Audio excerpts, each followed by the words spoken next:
नमस्कार दोस्तों, जय हिंद। कैसे हो आप सब। आपका अपने YouTube चैनल हिंदुस्तान स्पेशल में हार्दिक स्वागत। IMF पाकिस्तान के साथ अब नरमी बरतने के मूड में बिल्कुल नहीं है। आपको पता है दोस्तों, पाकिस्तान सर से लेकर पांव तक कर्ज में डूबा हुआ देश है। पाकिस्तान का बच्चा बच्चा कर्जाई हो चुका है।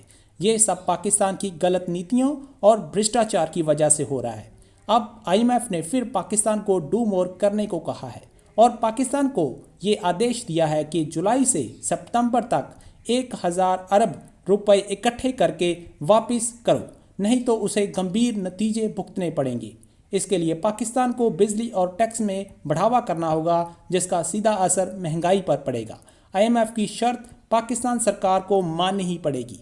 आज की वीडियो में ज़रिया आरिफ और उसके पैनल ने IMF की शर्तों और पाकिस्तान सरकार के हवाले से क्या कहा, तो चलिए दोस्तों आज की वीडियो की तरफ चलते हैं। IMF की जानिब से पाकिस्तान से डू मोर का मुतालबा एक बार फिर से सामने आ गया है और IMF का ये कहना है कि बिजली और गैस की कीमतें बढ़ाई जाएं। इसके अलावा IMF ने सर्कुलर डेट और बिजली की नुकसानात भी कम करने पर जोर दिया है। जो टारगेट दिया गया है पाकिस्तान को, वो ये कहा गया है कि जुलाई से सितंबर के दरमियान पाकिस्तान ने 1000 अरब रुपए इकट्ठा करके IMF को रिटर्न करना है। इस किस्म के जो टैक्सेस हैं उस हवाले से बात की जा रही है, लेकिन हुकूमत IMF का ये मुतालबा मानने के लिए राजी होती है नहीं, इस पर बात कर लेते हैं। नासिर चुगताई साहब, आप समझते हैं गवर्नमेंट मानेगी IMF की शराइत को, इस डू मोर के मुतालबे को?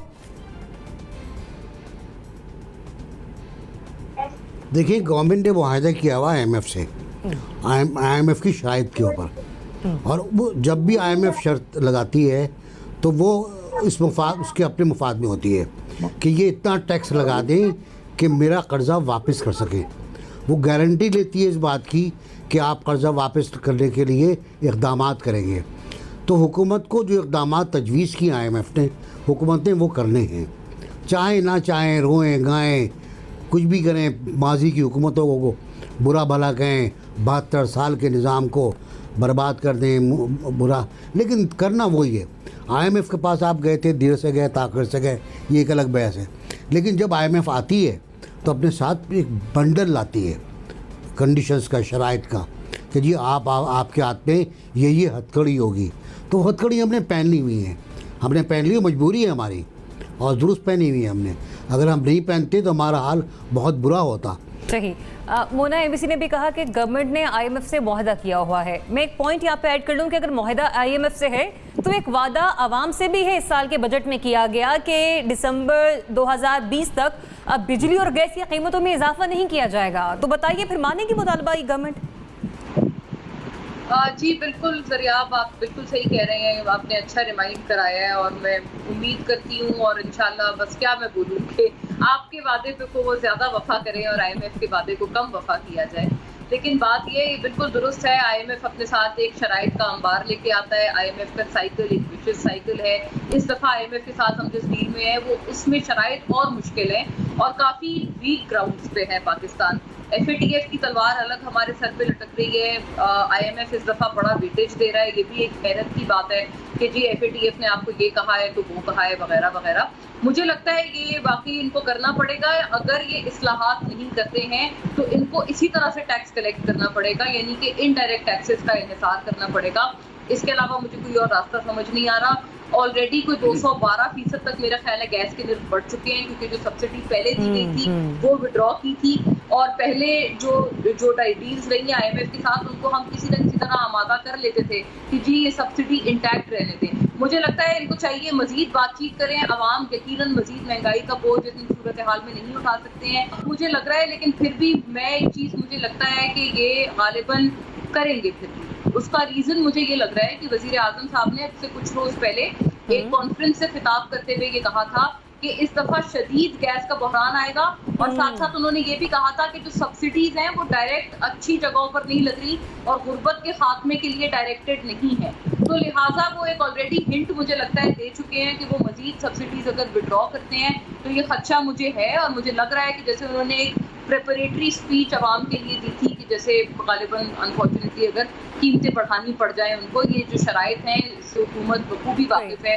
इकोनॉमिक टीम को भी बखूबी पता है कि ये शराइत हैं IMF की तरफ से जिनको वो बहुत हार्ड प्रेस कर रहे हैं पाकिस्तान। जनरल साहब, मोना कह रही है प्राइम मिनिस्टर ऑटोमेटिकली एक इंडिया दे चुके हैं अवाम को, वो प्रैक्टिकली भी ऐसा ही करेंगे, मान लेंगे मुतालबा आईएमएफ का?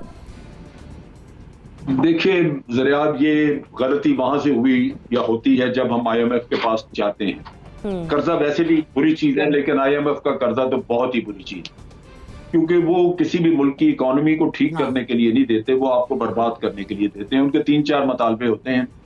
वो ये कहते हैं कि जनाब अपने जो एसेट्स हैं वो बेचें, यानी प्राइवेटाइजेशन को तेज करें। वो कहते हैं कि आप अपने बिजली और गैस वगैरह की चीजों इनकी कीमतें बढ़ाएं। जब आप इनकी कीमत बढ़ाते हैं तो आपकी कॉस्ट ऑफ प्रोडक्शन फैक्ट्रीज में बढ़ जाती है, जिसकी वजह से आपकी एक्सपोर्ट्स बैठ जाती है, क्योंकि इंटरनेशनल मार्केट में आप कंपेटेबल नहीं रहते। फिर वो आपको कहते हैं अपना डिस्काउंट रेट बढ़ा दें। डिस्काउंट रेट यानी बैंकों में जब आप मार्कअप की शरह बढ़ाते हैं तो वो बिजनेस जो है वो बैठ जाते हैं, इस वजह से कि कर्जा बड़ा महंगा हो जाता है। आपने देखा हमारा डबल डिजिट्स में और बड़े ज्यादा रेट्स थे। और उसके साथ साथ फिर आपको टैक्स रिफॉर्म के नाम पे वो कहते हैं एडिशनल टैक्स लगाएं।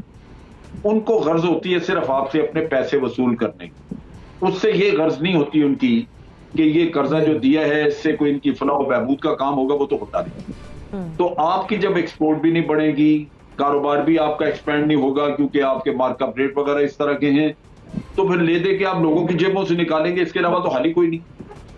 तो आज नहीं बढ़ाएंगे तो कल बढ़ा देंगे, ये बढ़ेंगे सही, इसके अलावा कोई चारा नहीं है। क्योंकि आपने जो कर्जा लिया वो आपने अदा करना है, और वो जिनसे लिया है वो आपको अपनी टर्म्स जो है वो डिक्टेट कर रहे हैं, वो बता रहे हैं कि जी हमें पैसा चाहिए वापस, ये काम करें ताकि हमें नजर आए कि आप पैसा इकट्ठा कर रहे हैं। तो ये एक मसला है जहां पे मेरा ख्याल है कि कीमतें बढ़ेंगी। इब्राहिम, आपको पॉइंट क्या है इस पर? देखें, जब ये हुकूमत आई तो इस हुकूमत का ये मौक़िफ़ था कि इन्हें बहुत बुरे हालात में मईशत मिली और इन्होंने कहा कि कर्ज़ों का बोझ भी बहुत ज़्यादा है और हमें इस्लाहात लेके आनी है। अब पहला पूरा साल इन्होंने कहा कि हम इस्लाहात करेंगे और उसमें लोगों को मुश्किलात का सामना करना पड़ेगा, लेकिन उसके बाद 1 साल के बाद हमारी इकॉनमी टेक ऑफ करेगी और लोगों को रिलीफ भी मिलेगा। अब वो जो पहला 1 साल था जिसमें रिफॉर्म्स हुई, उसके दौरान हमने देखा बिजली गैस की कीमतें जो हैं वो 200-300% तक बढ़ गई, सब्सिडीज़ सारी ख़त्म हो गई। लोग फाइनेंशियल डिसिप्लिन तो शायद हुकूमत लेके आई हो, लेकिन उस फाइनेंशियल डिसिप्लिन के दौरान बहुत से लोग बेरोज़गार भी हो गए। लेकिन फिर हमने देखा दूसरे साल के अंदर भी वो टेक ऑफ इकॉनमी का हमें अब तक नज़र नहीं आया। 2 साल कंप्लीट हो गए और अभी भी वो रिफॉर्म्स का अमल जो है वो जारी है।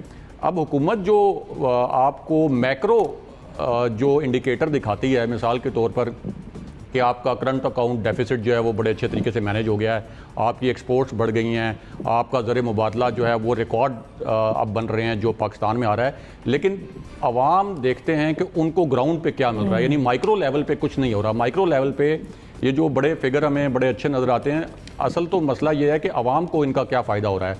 अब 2 साल आपके रिफॉर्म्स पे गुजर गए, लेकिन आवाम को ग्राउंड के ऊपर जो है वो रिलीफ नहीं मिल रहा।